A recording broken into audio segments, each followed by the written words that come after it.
About how this is such a high-stakes game and winner takes all. Prof, you were on a thread talking about how we even raise and condition our children. Yeah, because election is based on the game theory. That in a game theory there will be winners and losers. And in that case, therefore, the idea is that how do you produce winners who have humility, and how do you produce losers who are not so losers? This is usually the challenge of democracy. So in 2000, perhaps the closest the American election has been between Al Gore and George Bush. Yeah. You had those concepts coming out very clearly, telling Al Gore, don't be a sore loser. And Al Gore says, this is America where every vote counts.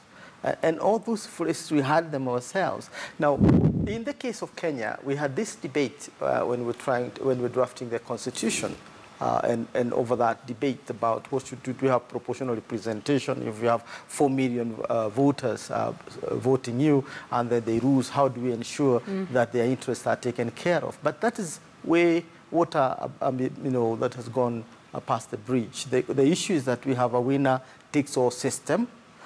Within our own system, the political system, not the constitutional system, there is this effort to take care that the government of the day is inclusive in terms of dispensing the benefits of development and so on.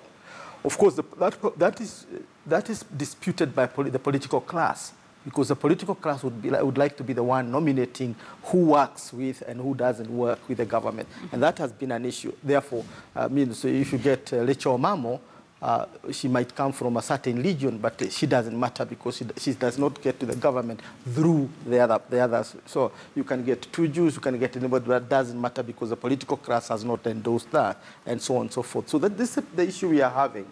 In terms of that, Joseph Kamodo. Or you have Joseph Kamodo, who may not be, if he's there. Joseph, let him rest in peace. He needs to rest, but he's been part of the system. Because we should not create a certain kind of narrative.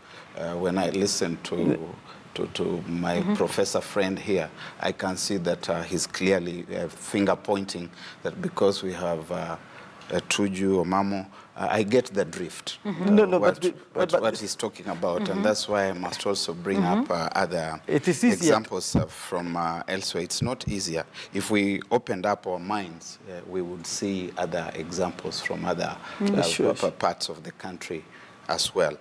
But critically, in sports, you have got consolation prizes. Like if you are Usain Bolt and you have been the world champion in 100 meters, you go to London, you do not lose so tragically. He was beaten last night, but he's still going away with a bronze. And this is where we need to look at the constitutional dispensation again. We must tell ourselves quite sincerely that when we were enacting this constitution, we said to ourselves that it was not perfect. So there were areas that needed to be looked into again. This time around, the day after tomorrow, somebody is going to lose. Somebody is going to lose the presidential race among between people are going to lose even the two topmost contenders, somebody is going to lose. That's right. And unfortunately, the arrangement in this country is such that when you lose, it's not just you who has lost. The impression is created that a whole constituency of followers has lost with you. Perhaps we need to look again into the executive. How is the executive structured in the Constitution? And that would call for a very sober conversation, not the belligerent Okoa Kenya kind of thing that we were doing. Remember when we were going to Naivasha in 2010, it was all clearly decided that we were going to have a parliamentary system. And that would have saved us a lot of this agony. But for some strange reason, they got there. There was a machination, gerrymandering, and at the 11th hour, they came up with what we have, and it's a burden. The noise that we have been having will continue. Okay. Felix? Yeah. One of the ways to deal with the stakes and the high premium, in especially the executive, the presidency, is what was attempted in the new constitution, the Constitution of Kenya 2010. And part of the reason why it has been hailed as both progressive and transformative was that it attempted to redistribute power by creating and introducing devolution. Okay. Unfortunately for us, I think probably this is the second election after the enactment of the new constitution. Yeah. And maybe there is still time for to build and to nurture that culture of constitutionalism. But given the present situation, if the rules are clear and predictable, the rules of the game, there will be no sour loser. Don't forget, we had an election in 2002 in this country where the process was largely regarded as free and fair, and probably the best election this country has ever we've ever participated in. The President of the Republic, the Honorable Uhuru Kenyatta, having gone through a process that he deemed was largely fair, conceded defeat, and that sort of set him in the path that eventually led to him being elected president. Ghana deals with this all the time. And the closest there has been any election in this continent was in 2008 election in Ghana, where the difference between the current president, who was the vice president then, and the candidate of the ruling party, the New Patriotic Party, lost with 23,000 votes. Yeah. The Ghanaian election in 2008 came after the disputed 2007 Kenyan election and the 2008 post-election violence and the Zimbabwe election. The entire world shifted to Ghana. Will Ghana go the Kenya-Zimbabwe way, or Ghana will get it right? The Electoral Commission of Ghana held the country together. And the Electoral Commission applied the rules so fairly that the Ghanaians trusted the commission when they say even the with difference, that small margin. Even with the 23,000. Yeah. And the other person who played this role in a responsible and constructive manner was President Kufuor. He was the president. His party was actually losing. But he said, I'm not going to bend the rules. To bend the rules to get my party 23,000 votes to bridge the gap. As long as the process is clear, the rules are applied fairly and evenly, and everybody knows the rules of the game, it doesn't matter whether President Uhuru Kenyatta wins or Raila Odinga wins. It doesn't matter. But the situation in this country, and if you see the hardliners from both sides, any referee, we need to live to the new constitution and provide a clear, free, and fair elections consistent with our constitutional law. But there's also a place for the political sort of conversation, in terms of what happens thereafter. And I want to pose this perhaps to you, Barack, because you've followed the history of this country. After every election, has the president-elect and the one who then goes on to become the president for the next 5 years, have we had a system where that president or that winner then says, it's fine, you voted for me, those who didn't, not just in word, but in deed as well, just carries along the losers? Because there's also something to be said for the political sort of place of just gathering everybody after an election. I think Professor Peter Kagwanja touched on that a bit when he was talking about the kind of winner that we need and the kind of loser that we need. Because there's a need to be also gracious and humble in victory and to bring others on board. That has not happened.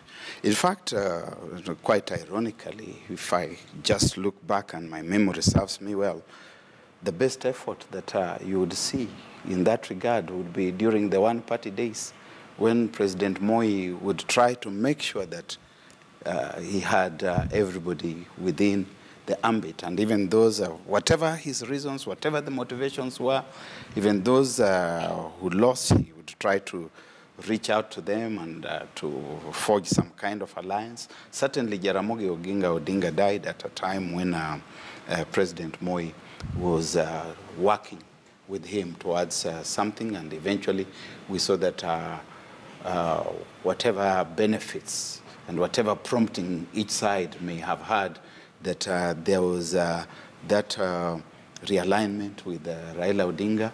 There's a sense in which, again, for purposes of political self-preservation, largely, President Mwai Kibaki had to eventually find Simeon Nyachai and Ford people.